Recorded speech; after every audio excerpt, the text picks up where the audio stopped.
The spirit of Nairobi was also at work in the community's only public high school.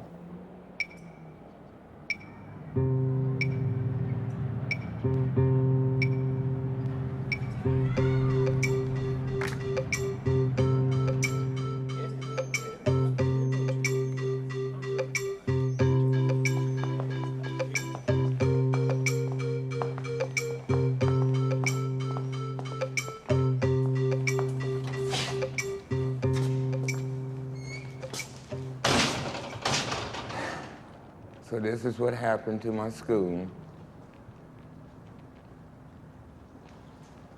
It's just so hard to believe that once this was a flourishing corridor with kids with books and people going home.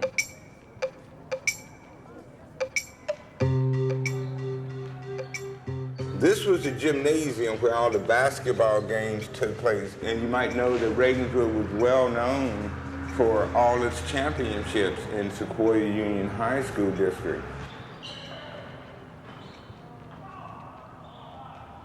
You had to know how to swim before you could graduate from Ravenswood. And I remember I almost drowned my first year. So, a lot of memories at the swimming pool. I attended Ravenswood in '68 and '69. That was the period with headbands and, like I said earlier, afros, black power, all of that took place at this school. Mr. Taylor, you're suggesting that these kids here aren't getting a good education. Is that correct?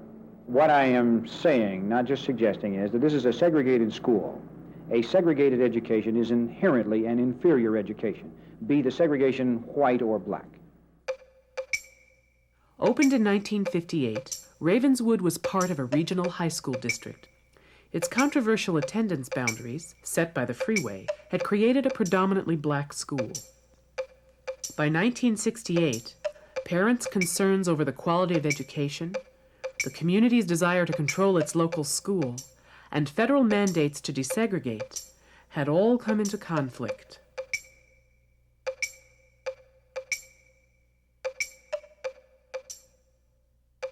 We did a sit-in, and we sat in the administration office right here for 2 days. And camera crews and everybody were up here. It was a big mess.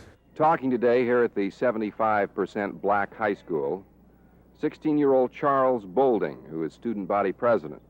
In our demands, we have, say, more modern black and white literature in our library. We don't have this.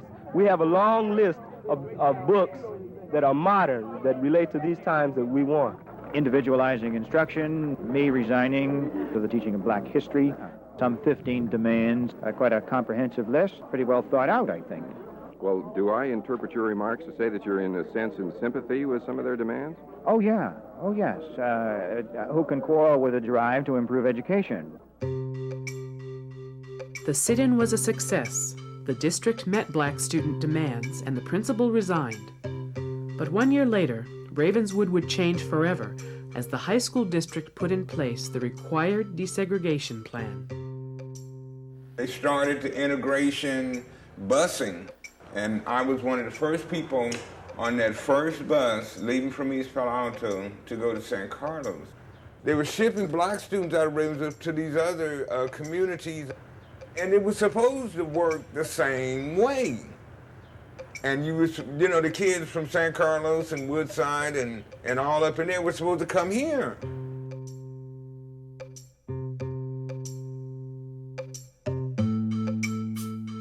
The district actively recruited white students to volunteer for Ravenswood, offering innovative classes and programs. At first, this worked, but by 1975, the school's enrollment had dropped to almost half capacity. Despite protests from the community, the high school district, already struggling financially, chose to shut down Ravenswood and bus all East Palo Alto students to high schools outside of the community.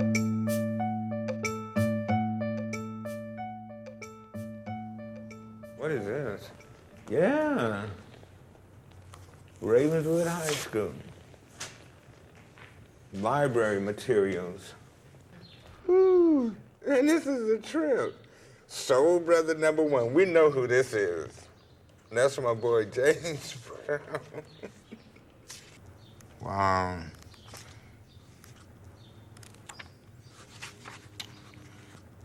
I remember this, and I think this is probably befitting. It's by Langston Hughes. Dreams, hold fast to dreams, for if dreams die, life is a broken-winged bird that cannot fly.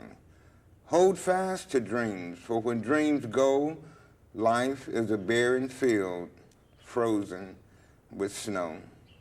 Langston Hughes. God.